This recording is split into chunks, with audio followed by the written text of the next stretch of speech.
Halo teman-teman, Assalamualaikum warahmatullahi wabarakatuh. Waalaikumsalam warahmatullahi wabarakatuh. Perkenalkan, nama saya Raka Mustaqal Ulum dari Prodi Teknologi Informasi tahun 2023 dan narasumber kita. Nama saya Agustianto Surya Atmaja dari Prodi Ilmu Al-Quran dan Tafsir. Nah, keren banget nih guys, narasumber kita yang satu ini. Nah, di sini kita akan mengangkat tema tentang kondisi bangsa Arab pra-pewahyuan. Nah, di sini saya mau tanya-tanya guys. Ya, Untuk yang pertama yaitu bagaimana sih letak dan kondisi geografis di negara Arab? ya. Jadi bagaimana sih letak dan kondisi geografis masyarakat Arab pada saat itu? Yang pertama kita lihat dari letak geografis dulu.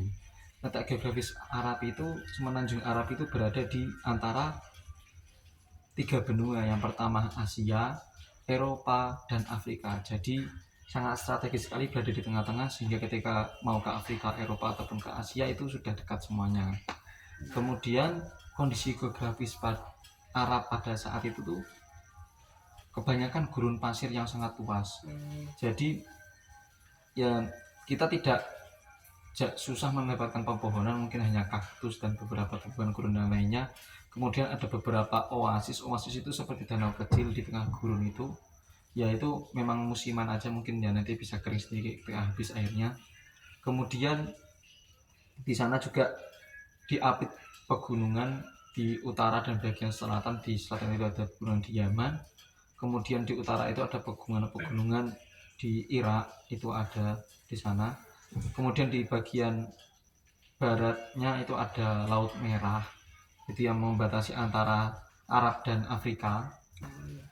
Kemudian dari bagian timurnya juga laut juga, itu semenanjung Arab, seperti itu. Jadi sangat strategis ya mas ya. Ya, sangat strategis sekali. Jadi untuk teman-teman yang mau dagang di Arab. Untuk selanjutnya ini mas, bagaimana sih kondisi sosial masyarakat bangsa Arab pada zaman itu?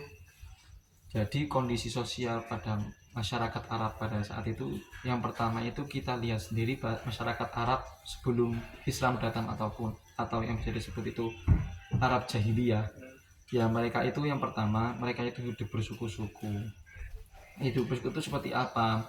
Ya, seperti kita kata sendiri, seperti pada cerita Nabi Muhammad, mereka itu berbani-bani atau bersuku-suku. Jadi mereka punya kelompok masing-masing dengan pemimpin masing-masing. Setiap bani punya peraturan masing-masing dan sebagainya.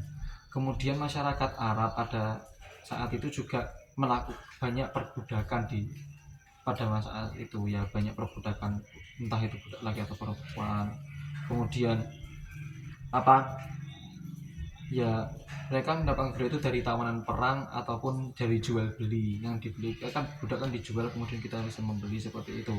Kemudian terkait tentang perempuan juga, pada masyarakat Arab sebelum Islam datang itu, orang perempuan itu sangat aib, menjadi aib di keluarga, sehingga banyak yang kasus seperti mengubur hidup anak perempuan. Karena memang apa, mereka itu tidak mau malu tuh, mungkin anak perempuan tidak bisa menjadi pemimpin seperti itu. Jadi mereka sangat tidak menyukai anak perempuan. Kemudian masyarakat Arab pada masa itu juga hidup nomaden. Hidup nomaden itu berpindah-pindah sesuai dengan kebutuhannya. Seperti kan kebanyakan orang Arab itu kan menggembala kambing ataupun unta dan lainnya. Nah, pasti kan butuh ladang rumput. Sedangkan di Arab sendiri kan kebanyakan padang pasir, untuk ladang rumput itu sedikit. Jadi mereka, banyak orang Arab yang berpindah-pindah sesuai dengan ya mesti untuk mencari ladang rumput ataupun sumber air. Tapi kecuali seperti daerah-daerah yang sudah mempunyai sumber air yang sudah pasti, seperti di Makkah, mereka itu kan ada air zam-zam yang tidak akan kering. Jadi masyarakat di sana sangat mudah sekali untuk mendapatkan air.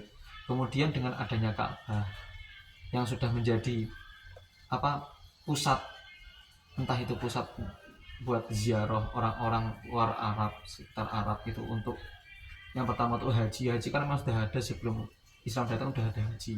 Kemudian juga untuk perdagangan, Arab Makkah itu sangat strategis sekali untuk perdagangan, karena memang menjadi jalur yang ramai, juga penghubung antara Syam, Makkah, dan Yaman. Jadi di tengah itu mereka dapat melakukan berbagai perdagangan seperti itu. tadi kan dijelaskan beberapa kondisi sosial tentang banyaknya suku-suku dan bani-bani di Arab ya Mas ya. Itu apakah ya banyak konflik di sana? Kan ya kan pemimpinnya juga beda-beda di sana. Ya kita lihat ya seperti ya kita ketahui bersama ya konflik itu tidak bisa dielakkan. Ya kita lihat sendiri seperti di Papua sendiri itu kan bahkan mereka beda kelompok, beda ketua tetap beda Beda ras juga. beda pemahaman masing-masing kan. Walaupun satu ras, mereka tetap satu ras. Orang Arab tetap satu ras. Mereka sama-sama orang Arab. Mereka sama-sama satu nenek moyang sebenarnya. Cuma mereka itu punya pemahaman masing-masing. Jadi ya antara konflik itu memang tidak bisa dihindarkan seperti itu. Baik. Jadi begitu kondisi sosial masyarakat di bangsa Arab pra Powahyan. Nah ini yang terakhir nih Mas, saya mau tanya, bagaimana sih sistem kehidupan masyarakat bangsa Arab pada pra Powahyan tersebut? Jadi sistem kehidupan masyarakat Arab pada masa itu seperti ini. Yang pertama itu kita lihat dari kepercayaan orang Arab pada masa sebelum Islam datang. Kita ketahui bersama seperti pada kisah Rasulullah sendiri. Rasulullah lahir pada tahun gajah yang pada saat itu memang orang-orang Arab di Mekah ataupun di tempat lain memang melakukan yang pertama itu kepercayaan paganisme. Paganisme sendiri adalah kepercayaan terhadap berhala ataupun patung seperti itu. Jadi mereka melakukan penyembahan terhadap patung, memberikan seserahan, kemudian adu nasib, kemudian memberikan sesajen seperti itu makanan ya untuk menyembah saja. Padahal kita ketahui bersama bahwa berhala sendiri itu tidak bisa memberikan manfaat untuk kita sendiri. Kemudian orang kepercayaan yang lain itu seperti tetomisme, kemudian ada juga animisme. Animisme itu menyembah ruh-ruh nenek moyang kita, jadi menjiwa roh-roh. Kemudian yang kedua tetomisme itu menyembah seperti batu, tumbuhan dan lain-lain. Pohon besar ataupun benda-benda yang lainnya seperti hewan selain manusia itu.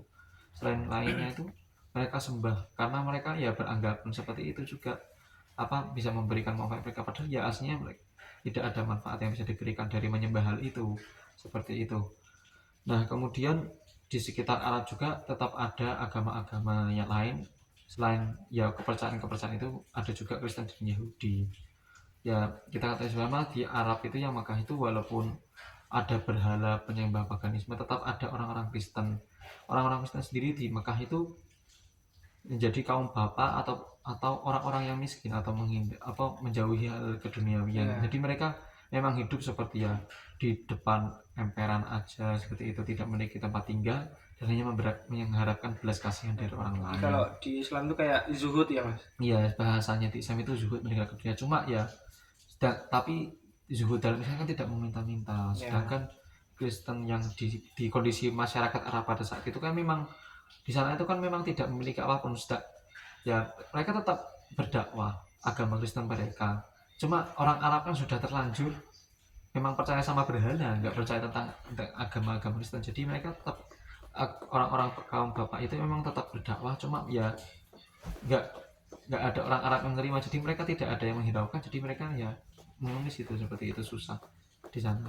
Kemudian ada juga orang-orang Yahudi di Arab itu seperti di Madinah. Sebelum Nabi sendiri hijrah ke Madinah itu udah ada orang Yahudi di sana.